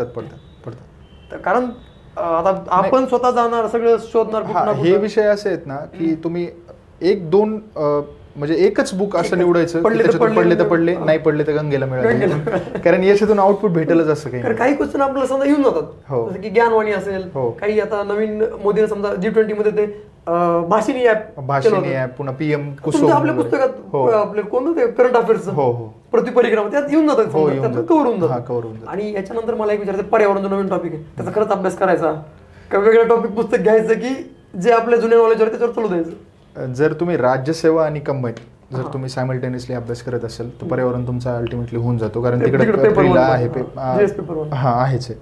तर मी असं वैयक्तिक असं स्वतः वेगळं काही केलेलं नव्हतं पर्यावरणासाठी. पण आता कॉम्पिटिशन असं इतकं टफ झालेलं आहे, तुमच्याकडे जर वेळ असेल ना तर पर्यावरणासाठी जर तुम्ही त्याचे पण 2-3 क्वेश्चन नाही सोडायचे आपल्याला. नाही म्हणजे का सोडायचे, का सोडायचे? जर ते मार्क्स मिळून देत असतील पर्यावरणातले 2-3 पैकी ना किमान 2 मार्क्स 2 क्वेश्चनची तरी उत्तरं निघतात. आलीच पाहिजे. हा आलीच पाहिजे. Competition मध्ये टिकायचं म्हणलं. हा आणि ते छोटंसं पुस्तक आहे तुषार घोरपडे सरांचं. हा मग ते केलं तरी होऊन जातं पर्यावरणाचं बऱ्यापैकी. त्याच्यापेक्षा बाहेर नाही म्हणजे हा कशाला करायचं. आणि समजा आपल्या जनरल अवेअरनेसवर सुद्धा काही क्वेश्चन सुटतात हो, पर्यावरणाचे. सुटतात. आता अजून एक नवीन टॉपिक येतो तो म्हणजे स्टॅटिस्टिक्स, मॅथ रिजनिंग मध्ये आलेले. आपल्याला वाटतं स्टॅटिस्टिक्स मध्ये कुठं ते विचारतात मीन मीडियन मोड, पण ते नाही विचारलं. सरळ सरळ त्यांनी चार्ट दिले, पाय चार्ट दिला आणि बार ग्राफ दिले, त्याच्यावरती क्वेश्चन विचारले. याचं कसं समजा आता काय करायचं? आता काय माहिती यावेळेस मीन मीडियन मोड विचारलं तर विचारू पण शकतात, काही नाही सांगता येत त्याचं. त्यांनी दिलं स्टॅटिस्टिक्स मेन्शन केला टॉपिक मेन्शन केलेलं आहे. तर युट्यूबवरती व्हिडिओ पाहून घेणे आणि त्याचा सराव करणे. कारण आपल्याकडे आता त्याचे PYQ नाही आहेत अवेलेबल. त्यामुळे आता जो आपला रिसेंट पेपर आहे 2023चा तेच आपल्यासाठी वायबल झालेला आहे 2024 साठी. मग त्याचं 22 क्वेश्चन येतील समजा मॅथ रिजनिंग मध्ये, त्यातले 4-5 क्वेश्चन आपले स्टॅटिस्टिक्स. हो हो. मग तेच जर तुम्ही वारंवार बघत राहिले आणि त्याच प्रकारचे जर इतर प्रश्न जर सोडवत राहिले तर आयोगाने विचारलंच तर त्याच पद्धतीचे प्रश्न येऊ शकतात असं मला. तुम्ही त्यासाठी काय टॉपिक केलं की फोकस फक्त 22 केला स्टॅटिस्टिक्सला? नाही, माझं फोकस टोटली 22 वरती होतं आणि 23 मी म्हणजे 22चे झालेले पेपर्स आणि ती सवय लागलेली होती पेपर्स द्यायचीच, कारण 5 पेपर झालेले होते त्यामुळे मी त्याच फ्लो मध्ये पेपर दिले. 35 दिवसाच्या टाइम मध्ये तुम्ही कंटिन्यू मेन्सचे 5 पेपर दिले. 5 पेपर दिलेले. हा आणि लगेच 23चा परत. हा 23चे 2 पेपर. ते 6 समजा 6-7. हो. तर याच्यामध्ये काय हे जे स्टॅटिस्टिक टॉपिक आहे त्याच्यामध्ये आपले डोळे सर असतील किंवा आपले दुसरे कोणते मॅथ रिजनिंग मध्ये संदीप आरगडे सरांच्याकडे नोट्स आहेत 20 पानी वगैरे असतील, मार्केटमध्ये भेटल्या तर बघा. किंवा त्याच्यावरती मला वाटतं होऊन जाईल. होऊन जातं. बाकी तर काय सेमच आहे. हा होऊन जाईल, एवढं काही नाही येत. म्हणजे आणि आला तरी एखादा प्रश्न येऊ शकतो त्याच्यावरती. जर तुमचे बाकीचे जर टॉपिक व्यवस्थित झालेले असतील ना तर मग हे करायला काय नाही तर नवीन आलाय म्हणून तेच नाही मग तेच करत बसायचं आणि त्याच्यावरती 1-2 प्रश्न आले बाकीचे जर राहिले तसेच तर त्याला काय अर्थ नाही. तर आता मेन्स मध्ये तुम्हाला काय वाटतं विद्यार्थ्यांना नेमका एखादा पॉईंट कोणता सांगावा वेगळा बरं मेन्सच्या अनुषंगाने? मेन्ससाठी मला एवढंच सांगायचं, मेन्समध्ये मार्क्स मिळतात. मेन्ससाठी फक्त एकच लागतं, वारंवार रिव्हिजन लागतं आणि PYQचा खूप चांगला मुद्दा विसरलो मी विचारायचं तुम्हाला. पेपर हो ना, परत पेपर वन करतो आपण, कारण स्कोरिंग तोच आहे. टॅकल कसा करायचा, सॉल्व्ह कसा करायचा, पॅराग्राफ कधी घ्यायचा आणि मराठी कधी घ्यायचं, इंग्लिश कधी घ्यायचं हे सांगायचं. आता माझी वैयक्तिक मी असं करायचो की पेपर 1ला आता समजा आता नवीन 50-50चा झालेलं आहे, 50-50 आलेलं आहे. आता विद्यार्थ्यांना तेच असणार आहे आपलं. हो तेच असणार आहे. आता तर मी असं करायचो की मराठीचे जे प्रश्न आहेत मराठी व्याकरणाचे ते मी 20 ते 22 मिनिटात सॉल्व्ह करून घ्यायचो, मॅक्झिमम 25 मिनिट विथ पॅराग्राफ. त्याच्या पलीकडे 25 मिनिट गोलबिल करून सगळं गोळे करून सगळे. नाही तर काय विद्यार्थी काय म्हणतात, मी 25 मिनिटात सोडवलं, अरे पण गोळे करायला 5 मिनिट लागले, 30 मिनिट गेले. नाही असं नाही करायचं. मराठी पेपर 1ला कसं करायचं की आता समजा आपण पेज आता असे 2 पेपर आता हा आपला पेपर, तर आपण असा उघडला, इकडे काही क्वेश्चन आहेत आणि इकडे काही क्वेश्चन, तर ह्या पेजेस वरचे सर्व क्वेश्चन सोडून घ्यायचे अगोदर आणि नंतर मग गोळे करायचे. लगेच पुढचं पान बदलायच्या आधी माग नाही यायला पाहिजे, तिथंच गोल करून घ्यायचं. आणि मराठीचे प्रश्न पाहता आता मागचा ट्रेंड असा आहे की आयोग खूप सोपे आणि सरळ सिंपल प्रश्न विचारलेले आहेत आयोगाने मराठीचे, तर ते उत्तर आपल्याला येऊन जातात. मराठीमध्ये ॲक्युरेसी स्पीड आपण मेंटेन करू शकतो. राहतो प्रश्न इंग्लिशला, तिथं तुम्हाला विचार करून नीट शांत डोक्याने तुम्हाला ते प्रश्न सोडवावेच लागणार आहेत. आता काही प्रश्न असे कॉम्प्लेक्स कंपाऊंड सेंटेन्सवरचे क्वेश्चन आहेत, ते जर तुम्ही प्रॅक्टिस केली व्यवस्थित तर ते तुम्हाला क्वेश्चन सेंटेन्स बघूनच पहिलं उत्तर मिळून जातं त्याचे, तर ते लवकर सोडून घ्यायचे. किंवा आर्टिकलचं झालं तर ते लवकर सोडून घ्यायचे. काही प्रश्न असे आहेत इंग्लिशचे जिथं तुम्हाला वेळ लागतो, कॉमन एररचा प्रश्न क्लिक होत नाही, तर ते व्यवस्थित तिथं वेळ द्यावा लागतो. मग तो वेळ आणायचा कुठून, तर तो वेळ आणायचा मराठीचे क्वेश्चन फास्ट सोडून वाचवलेला आहे आपण, तिथून वेळ चोरून घ्यायचा आणि मग इंग्लिशमध्ये तो वापरायचा. आता इंग्लिशमध्ये काय होतं, एखाद्या क्वेश्चनला अडलो मी किंवा मराठीमध्ये अरे हा येतो मला येतो, अडतात काही जण, मग ते अडले की मग गेले 2 मिनिटं तिथंच. नाही असं एकदम इगोवर घेऊन अरे हा तर टॉपिक नाही नाही हे तर चुकीचंच आहे. असं प्रत्येकालाच होतं. हे आपलं माइंड असं असतं की ते ऍक्टिव्हेट होत सोपं नाही त्या आहे, क्वेश्चनला. हा. नाही होत नाही. मग अशा क्वेश्चनला थोडा वेळ थांबायचं, पुढे जायचं, पुढचे सोडून घ्यायचे, सोडून मग त्या द्यायचं, क्वेश्चनला पुढचं, यायचं. ओके. हा मग शेवटी यायचं त्या क्वेश्चनला. सगळा मराठी पेपर झालाच. नाही नाही मराठीचे संपले ना आपले तर त्या म्हणजे मी वैयक्तिक असं करायचो. मग मराठीला यायचो आणि मग मी चेंज करायचो की नाही आता आपल्याला इंग्लिश आता सोडून दे. आता सोडून द्यायचं. हा. एनी हो 25 मिनिटात मराठी. आता केलंच इंग्लिशमध्ये गेलो, इंग्लिशमध्ये सोडले, काही क्वेश्चन नाही आले, सोडले. आता आला इंग्लिशचा पॅराग्राफ. इंग्लिशचा पॅराग्राफला किती वेळ ठेवायचा? इंग्लिशच्या पॅराग्राफसाठी 7, 8, 10 आणि नाही नाही हे खूप झालं. हे 4 ते 5 मिनिट खूप होऊन तेवढीच जातं. होतं हा आता actually. हे पॅसेज टॅकल कसा करायचा तर अगोदर क्वेश्चन बघून घ्यायचे पॅसेज काही याचे असतात समजा आपली ओके. आणि त्यातले जे आपल्याला जे विचारले म्हणजे खरं विचारले का खोटं विचारले ते त्याला मोठा गोळा करायचा त्या क्वेश्चनला.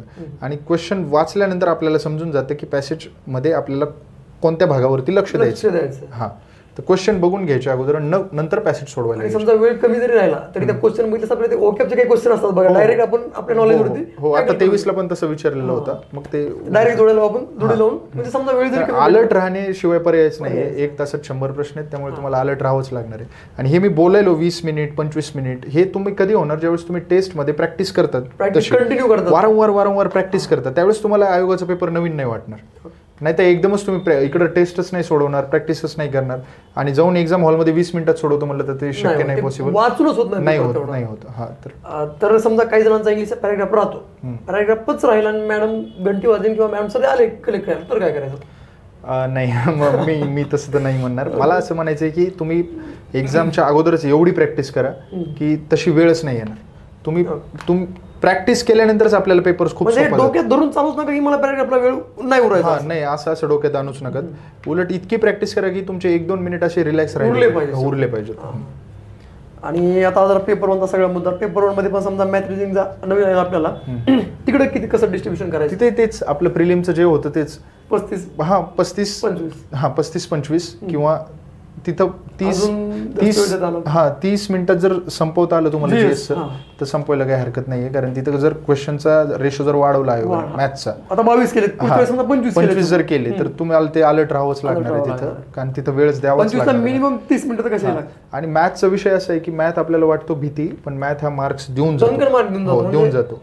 तुमचा स्कोर डायरेक्ट वर घेऊन जातो स्कोर. जसं आपले तुमचे फ्रेंड आहेत ते अमोल सर, हो त्यांना सायन्स मध्ये म्हणले मला एकाला पण मॅथ सगळं कव्हर केलं आणि आता एसआर आहेत ते वाचवलं. माझं पीएसआयचं पण मी 2000. थँक्यू. आणि आपल्याला सरांनी चहा दिलेला आहे, थँक्यू सर. तर सर मस्त जर हा विषय होता आपला किंवा मॅथ रिजनिंगचा, तर मॅथ रिजनिंग मध्ये 22 पैकी मिनिमम किती आले पाहिजेत? बरोबर. आता ते डिपेंड करतं तुमचा बाकीचा पेपर कसा गेलेला आहे. तर मला असं वाटतं की जर मी एक्झाम हॉलमध्ये असलो असतो, जर माझा पेपर आला असता, जर माझं मॅथ चांगलं असल्यामुळे ना 22 पैकी मला 16च्या तरी पुढेच आले पाहिजेत. 16च्या पुढे मार्क्स आलेच पाहिजेत. मार्क्स आले पाहिजे, अटेम्प्ट ऍटलीस्ट 18-19 असलाच पाहिजे. तर आणि तरच जाऊन तुमचं समजा काहीतरी निभाव लागणार आहे. आणि समजा 12-13 मला सॉल्व्ह झाले नाही, मग तुम्ही स्पर्धेतून बाहेरच आहेत डायरेक्ट. तिथे जर 12-13 तुम्ही सोडवतायत ना, कारण तुमचा कॉम्पिटिटर जास्त सोडवणार आहे, जास्त मार्क्स मिळवणार आहे तिथून, तर तुम्ही बाहेरच. परत मॅथ रिजनिंग मध्ये पण असतं, अरे माझे मॅथ रिजनिंग नाही झाले, मग मी मॅथ रिजनिंगचं फक्त एवढंच करायचं. अगोदर आपण अभ्यास आपला झालेला, त्याच्यानंतर क्वेश्चन हॉल पेपर ज्यावेळेस आपल्या समोर येतो त्यावेळेस जे सोपे आपल्याला वाटतात प्रश्न ते अगोदरच बघून ठेवायचे आणि त्या प्रश्नांना अगोदर हात घालायचा. आणि नंतर पुन्हा जे डिफिकल्ट आहेत, जे पझल आहेत, जे कॉम्प्लिकेटेड प्रश्न आहेत त्या प्रश्नांना नंतर टॅकल करायचं. तसं आता जे विद्यार्थी नवीन एमपीएससी करायला येणार आहेत त्यांच्यासाठी काही डूज आणि डोंट्स तुम्ही काय सांगाल? की बाबा आता जसं की विद्यार्थी आता डूज अँड डोंट्स आपला टॉपिक चालू आहे, तर त्यांनी काय गोष्टी केल्या पाहिजे आणि काही गोष्टी खरंच टाळल्या पाहिजे? अभ्यास तर केलाच पाहिजे पहिली गोष्ट. आणि तुमचा जो अवतीभोवतीचा जो सर्कल आहे ना तो असा पॉझिटिव्ह ठेवला पाहिजे. धिंगाणा मस्ती पण केली पाहिजे, पण प्राईम आपलं लक्ष अभ्यासावरती असलं पाहिजे असं मला वाटतं.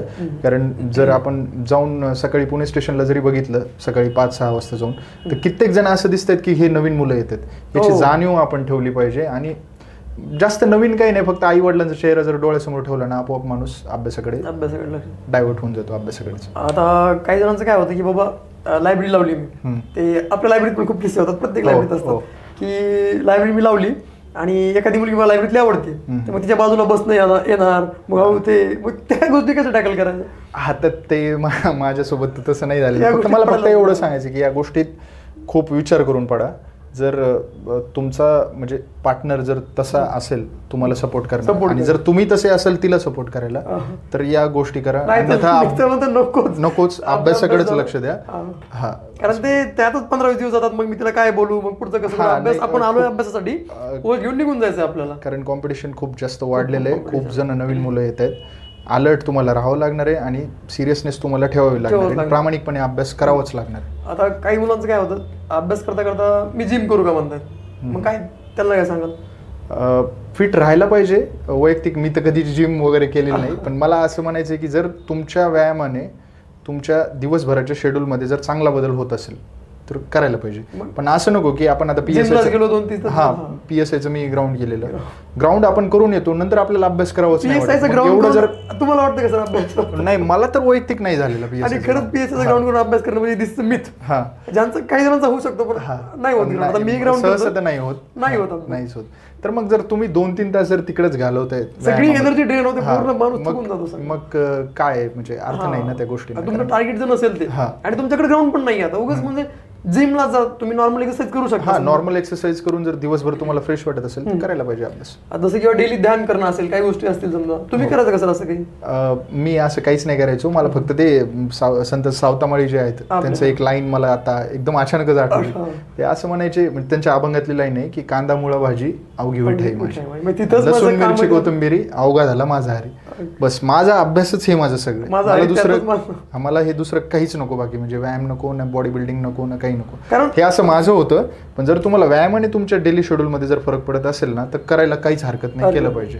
नाही तर होतं काय जिमला जायची आधी तयारी जिमला आल्यानंतरची पुढचं प्रोटीन घे डोक्यात सारखं तेच आज जिम मध्ये हे सेट ते सेट त्या गोष्टी मला तर वाटतं टाळाच तुम्ही. कारण अभ्यास जास्त महत्वाचा आहे. आणि मेन म्हणजे ना तुम्ही एकदा 5,000 सरांसारखं ना पाहिजे ती जिम लावू शकता. गोल्ड जिमचे पण मेंबरशिप फ्री मध्ये भेटू शकते. मला गावाकडे माझ्या बोलवलंय त्यांनी जिम मध्ये बोलवलंय सरांचा सत्कारासाठी. जिम फ्रीच मिळेल सरांना बघा असं होतं ते. त्याच्यानंतर पुढे सर मित्रांसोबत टाइमपास होतो. त्याचं काय करायचं मित्रांसोबत की बाबा हा मित्र वाटतं बरं का आपल्याला हा मित्र टाइमपास करतो आपण दुसऱ्या मित्रांमध्ये टाइमपास करतो. मी माझा एक अनुभव सांगतो. माझा इंजिनिअरिंगचा मित्र होता आणि मी लायब्ररीत असताना तो त्याचं काहीतरी जेन्युइन काम होतं त्यामुळे तो आलेला आणि माझी मेन्स 20 दिवसावर आलेली आणि मी त्याच्यावरती इतकं चिडलेलो एकदम क्रुशियल टाइम की मी नाही येऊ शकत. म्हणजे अभ्यासाप्रती जर तुम्ही प्रामाणिक असाल जर तुम्हाला खरंच सिरियसली पोस्ट मिळवायची असेल ना तर तुमचा वेळ नाही जात तुमच्या मित्रांमध्ये.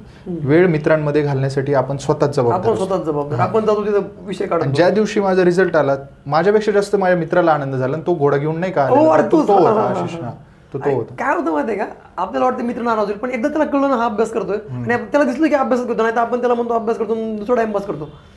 मित्रांना सुद्धा समजतं आपल्या की नाही समजतं. आणि लायब्ररीमध्ये पण माझी मैत्रीण मोहिनी मी अजिबातच म्हणजे असं कुठं फिरायला वगैरे अजिबातच जात नव्हतो. कारण मला माहिती होतं की हा माझा वेळ अभ्यासाचा आहे आणि अभ्यासच केला पाहिजे या वेळेमध्ये. बरेच मित्र म्हणायचे की इकडे जाऊ फिरायला तिकडे जाऊ फिरायला. मेन्स होऊ दे बाबा आता रिझल्ट नंतर मी फिरू शकतो ना कुठे पण आता पण मला अडवणार आहे. आता सर फिरू शकतात सरांचे मित्रांना पुढची मेन्स हो आणि असंच होणार आहे. म्हणून म्हणतो विद्यार्थी मित्रांनो आपला अभ्यास जाणं आपण जाणं. कारण काय माहिती आहे का आता कॉम्पिटिशन खूप वाढायला लागलेलं आहे आणि जसं राज्यसेवेचा पुढचा अटेम्प्ट हा जनरली लोक फायनल ठेवणार कारण पॅटर्न चेंज होणार आहे. तर सगळा राज्यसेवेचा जो क्राऊड असणार आहे तो कंबाईनकडे वळणार आहे. तुम्हाला आत्ताच पोस्ट काढावं लागणार आहे. पुढच्या याच्यापासून अजून कॉम्पिटिशन वाढलेलं असणार आहे. तर अजून तुम्हाला काही क्वेश्चन असतील तुमचे तर कमेंटमध्ये टाका. सरांकडून आपण त्याचा आन्सर घेऊया.